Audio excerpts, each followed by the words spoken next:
Beijing has hit back at Australia over that controversy involving the laser, one of their ships, and our aircraft. Their mouthpiece, the Chinese government's mouthpiece, the Global Times, says the Australian government was to blame for all of that and that any barbs thrown at China are an attempt just to throw mud at China. Joining me now to discuss all this is a former Beijing correspondent, China analyst with the Griffith University, Rowan Callick. Good to talk to you again, Rowan. First up, this domestic political debate about Manchurian candidates and whether Labor's soft on China or not, would Beijing actually be loving that, the fact that it's tearing at the fabric of our body politic?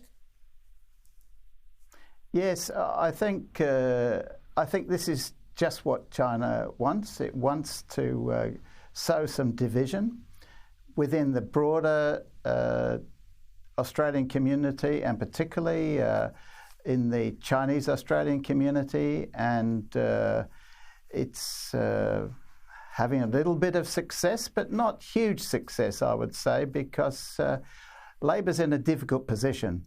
You know, on one side there are the old sentimentalists about the great achievements of the People's Republic of China, and they've had many red carpet trips there and so on, and how wonderful it is and was, and why can't we go back to the old days? And often that's interlaced, of course, with some sort of Vietnam-era instinctive anti-Americanism.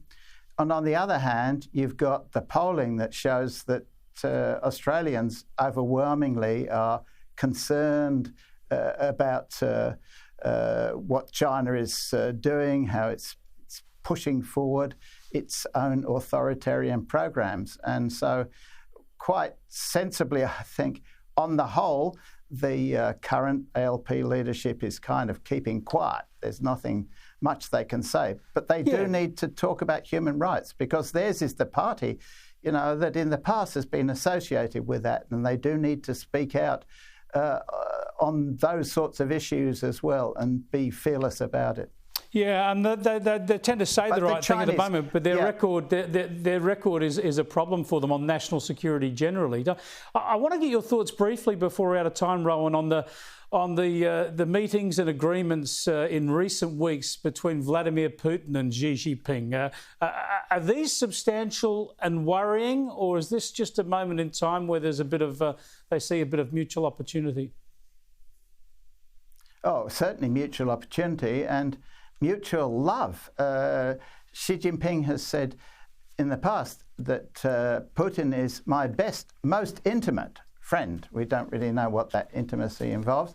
And they've drafted a statement when Putin went to Beijing for the Winter Olympics recently, a long statement that talked about the importance of working together towards a new international order, one, of course, more friendly to authoritarianism. So that's important. But at the moment, the Ukraine situation is giving Xi Jinping quite a lot of bother, because his country can't support the invasion of a sovereign country, because one of the big things about China is, and the Chinese party is, we don't want anyone finding an excuse to come in and interfere with what we're doing.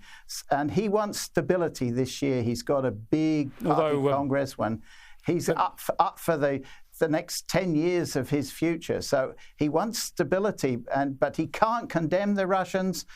He's in a bit of a tricky situation here. Well, I have no sympathy for him. Thanks so much for joining us, Rowan. I appreciate your insights. Rowan Callick there from Griffith Uni Asia Centre.